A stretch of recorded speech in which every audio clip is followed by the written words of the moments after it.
100일 앞이고 사실 오늘 99일입니다. 벌써 두 자릿수로 떨어졌어요. 총선 앞두고 오늘 새해 벽두부터 야당 대표인 이재명 대표에 대한 테러가 있었습니다. 이 문제를 포함해서 앞서 말씀하신 대로 프레임을 뭐 운동권 대 민생 파탄, 뭐 윤석열 심판, 뭐 이렇게 구도를 잡으려고 하는 것 같다라고 하는데 핵심 중에 하나는 사실은 그런 심판론이 많이 있지만 안 나타난다. 김건희 여사가 이제 잘 안 보이고 감추고 그리고 한동훈 대 이재명 이 구도로 선거를 치르려고 하는 것 같다. 그럼에도 불구하고 총선 100일 앞두고 앞으로 이번 총선이 어떻게 흘러갈 것 같다. 어떻게 예측되시는지 이번 총선 시나리오를 한번 써주시면 좋을 것 같습니다. 우선 진수희 장관님께 먼저 여쭙겠습니다. 지금 이재명 대표께서 피습당하시다 보니 예. 그 건 자체가 지금 이 총선 판도나 그 모양을 어떻게 바꿔낼지 하는 것도 우리가 좀 며칠은 지켜봐야 될 것 같은데 그러다 보니까 되게 전망하기가 좀 더 복잡해졌는데 안 그래도 지금 4자 구도로 치러질 것인지 3자 구도는 확실하고요. 이낙연 대표는 아직 신당 창당 선언까지는 안 했기 때문에 뭐 그런 상황인데 어쨌든 중요한 거는 보통 총선은 회고적 투표라 그래서 지나간 거에 대한 그 심판이잖아요. 그러다 보면 결국은 대통령이나 여당에 대한 심판 프레임이 이제 공고하게 될 거고 국민의힘 입장에서는 그걸 이제 프레임을 바꿔보려고 시도는 할 텐데 과연 이제 운동권 심판 이게 지금 국힘에서 가장 취약하다고 생각되는 수도권 젊은 층 뭐 중도 무당층에게 소구력 이 프레임을 바꿀 정도의 소구력이 있겠느냐에 대해서는 조금 제가 물음표가 있고요. 결국은 과거 선거들을 보면 결국은 대통령 여당 심판 해가지고 대통령 지지율이 굉장히 중요한 기제로 작동을 하지 않겠나 이렇게 보고요. 지금 대통령과 김건희 여사를 좀 그 숨기고 한동훈 비대위원장을 앞으로 내세워서 한동훈 이재명 구도로 갖고 가고 싶을 것 같기는 해요. 그 심정 이해 안 되는 거는 아니나 대통령과 김건희 여사를 숨긴다고 해서 숨겨질 분들은 또 어떻게 대통령이 숨을 수는 없잖아요. 몇 달 동안. 그다음에 김건희 여사 특검이 계속 논의가 될 텐데 거부권 행사하는 과정 그 뒤에 제2를 언제 할 거냐 이런 논의 과정에서 김건희 여사 본인이 뭐 등장은 안 해도 김건희 여사의 존재는 계속 언론에 이제 사람들 입에 회자가 될 거기 때문에 그 프레임 전환은 조금 어려워 보이지 않겠나 뭐 그런 생각을 해봅니다.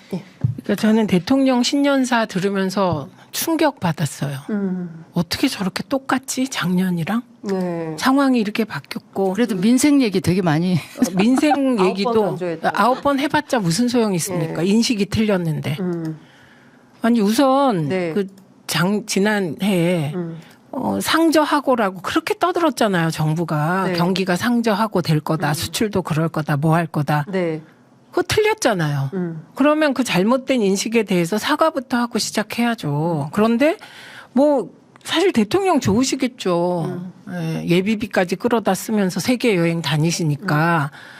지금 제가 그 지역 돌아보면 그 호평평내고 상권은 괜찮은 젊은 상권인데 문 닫은 데가 수두룩해요. 굉장히 어려워. 근데 그거 모르시는 거예요. 그래서 제가 느낀 건 그리고 무슨 기득권 카르텔 타파한다는데 제일 중요한 건 대통령 주변의 현실 권력 카르텔, 처가 카르텔부터 혁파하셔야 될 것 같다. 이런 거고.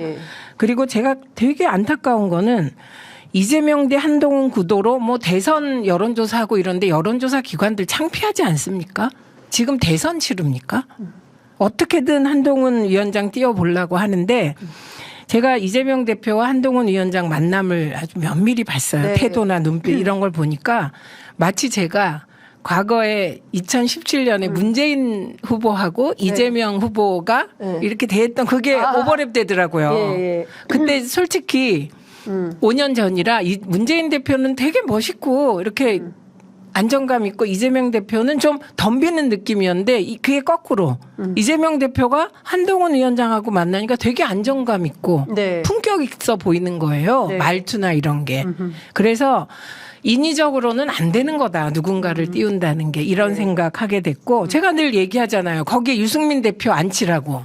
그렇죠. 그거 못하면 길이 없어요. 그쪽은. 그리고 그게 안 되면 이준석 대표라도 앉혀서 해봐라. 그럼 다른 구도가 돼요. 네. 이재명 대 유승민 이렇게 만약에 비대위원장이 저쪽이 갔다면 저는 정말 그 경제 토론도 되고 뭐도 되고 안 돼요. 그러면 민주당 엄청 힘들어져요. 그래도 이재명 대표가 실력 있어요.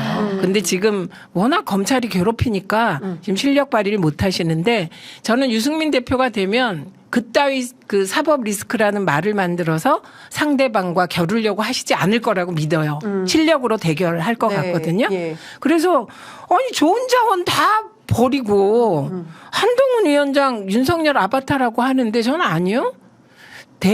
조선 제일검이 김건희 호위검 됐다고 생각하거든요. 네. 이게 되겠습니까? 하루 이틀 그러니까 이게 허니문 기간 지나면 네. 조금만 지켜보십시오. 언론 보도 제가 대통령께 한 말씀만. 네. 그 민생을 9번 어제 네. 얘기하셨다 그러는데 그러셨으면 정말 싫으셔도 유승민 전 대표가 어제 페이스북에다 올린 글 한번 꼭 좀 읽어봐 주시면서 올 한 해 그 국정 운영에 좀 그 참고 좀 하셨으면 좋겠습니다. 네. 갑자기 궁금한데 유승민 대표는 국민의힘에 계속 계시는 겁니까? 아니면 아직도 고민 중. 고민이 너무 기시다. 네, 고민을 좀 빨리 끝내셔야 되지 않을까 싶습니다.